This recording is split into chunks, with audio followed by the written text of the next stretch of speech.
Hello friends, നമ്മൾ ഇന്നത്തെ special recipe Malabar style chicken dum ബിരിയാണിയാണ്. നിങ്ങൾക്ക് ഇനി പൊരിച്ച ചിക്കൻ ബിരിയാണി ഇഷ്ടമെങ്കിൽ അതിൻ്റെ റെസിപ്പി ഞാൻ ചാനലിൽ ലോങ് വീഡിയോ അപ്ലോഡ് ചെയ്തിട്ടുണ്ട്, കാണാത്തവരൊന്ന് കേൾക്കാനേ. അപ്പോൾ ആദ്യം തന്നെ ചിക്കനിലേക്ക് 1/2 ടീസ്പൂൺ മഞ്ഞൾപ്പൊടിയും 1 ടീസ്പൂൺ മുളക് പൊടിയും ആവശ്യത്തിനുള്ള ഉപ്പും 2 ടേബിൾ സ്പൂൺ തൈരും കൂടി ചേർത്ത് ചിക്കൻ നന്നായി മാഗ്നേറ്റ് ചെയ്ത് മാറ്റി വെക്കുക. അതിനുശേഷം നമ്മൾ റൈസിന് വേണ്ട പരിപാടി തുടങ്ങാം. റൈസിന് വേണ്ടി ഞാൻ കുക്കറിൽ കുറച്ച് ഓയിൽ ചേർത്ത് കൊടുക്കുന്നുണ്ട്.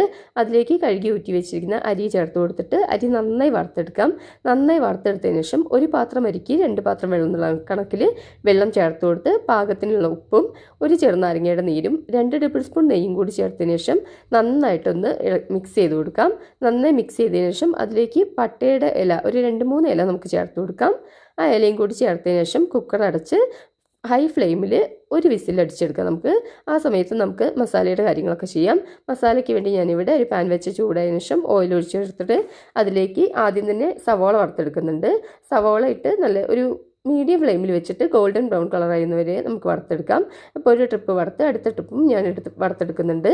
ഇത് വറുത്തെടുത്തതിന് ശേഷം ഇതേ എണ്ണയിലേക്ക് തന്നെ നമുക്ക് ബിരിയാണിക്ക് ആവശ്യമുള്ള നട്ട്സും കിസ്മിസും വറുത്ത് പോരാം. അപ്പോൾ ഞാൻ ആദ്യം തന്നെ കുറച്ച് നട്ട്സ് ചേർത്ത് കൊടുക്കുന്നുണ്ട്. ഇനി ചെറുതായിട്ട് ഇതൊന്ന് കളർ മാറിയിരുന്ന സമയത്ത് നമുക്കിതിലേക്ക് ആവശ്യമുള്ള കിസ്മിസും കൂടി ചേർത്ത് കൊടുക്കാം. ഇതും കൂടി ചേർത്ത് നന്നായിട്ട് നല്ല ബോളായി വരുന്ന സമയത്ത് നമുക്കിത് കോരി മാറ്റാം. അപ്പോൾ ഞാനിവിടെ ആവശ്യമുള്ള എല്ലാം വറുത്ത് മാറ്റി വെച്ചിട്ടുണ്ട്. ഇനി ഈ മസാല നമുക്ക് റെഡിയാക്കാം. മസാലയ്ക്ക് വേണ്ടിയുള്ള സവോള ചേർത്ത് കൊടുത്ത് സവോള നല്ലൊരു ബ്രൗൺ കളറായി വരുന്നവരെ വഴറ്റിയെടുക്കാം. കുറച്ച് സമയം എടുത്ത് തന്നെ വഴറ്റണം കേട്ടോ. അപ്പോൾ അത് സവോള നല്ല ബ്രൗൺ കളറായി വന്നിട്ടുണ്ട്. ഈ ടൈമിൽ ഇതിലേക്ക് ചതച്ച് വെച്ചിരിക്കുന്ന ഇഞ്ചി വെളുത്തുള്ളി 2 ടേബിൾ സ്പൂൺ ഇഞ്ചി വെളുത്തുള്ളി ചതച്ചതും 2 ടേബിൾ സ്പൂൺ പച്ചമുളക് ചതച്ചതും ചേർത്ത് കൊടുക്കുന്നുണ്ട്. ഇനി ഇതൊക്കെ നന്നായി വഴണ്ട് നല്ല മൂത്ത മണം വരുന്ന സമയത്ത് അതിലേക്ക് കട്ട് ചെയ്ത് വെച്ചിരിക്കുന്ന തക്കാളിയും കൂടി ചേർത്ത് കൊടുക്കാം. തക്കാളി അത്യാവശ്യം നന്നായി ഉടഞ്ഞു വരുന്ന സമയത്ത് 1/2 ടീസ്പൂൺ മഞ്ഞൾപ്പൊടിയും 2 ടേബിൾ സ്പൂൺ ഗരം മസാല ബിരിയാണി മസാല വീട്ടിൽ തന്നെ പൊടിച്ചതാണ്, അതും കൂടി ചേർത്ത് നന്നായി മിക്സ് ചെയ്ത് കൊടുക്കുക. മസാലയ്ക്ക് നന്നായി മൂത്ത് വരുന്ന സമയത്ത് അതിലേക്ക് കട്ട് ചെയ്ത് വെച്ചിരിക്കുന്ന മല്ലിച്ചപ്പും പുതിനയും ഒരു തണ്ട് കറിവേപ്പിലയും കൂടി ചേർത്ത് നന്നായി മിക്സ് ചെയ്ത് കൊടുക്കുക. ഇത് നന്നായി മിക്സ് ചെയ്തതിന് ശേഷം നമ്മൾ നേരത്തെ മാഗ്നേറ്റ് ചെയ്ത് വെച്ചിരിക്കുന്ന ചിക്കൻ ഇതിലേക്ക് ചേർത്ത് കൊടുക്കുക. അതിൻ്റെ കൂടെ തന്നെ ഞാൻ ഒരു പട്ടയുടെ ഇല ചേർത്ത് കൊടുത്തിട്ടുണ്ട്.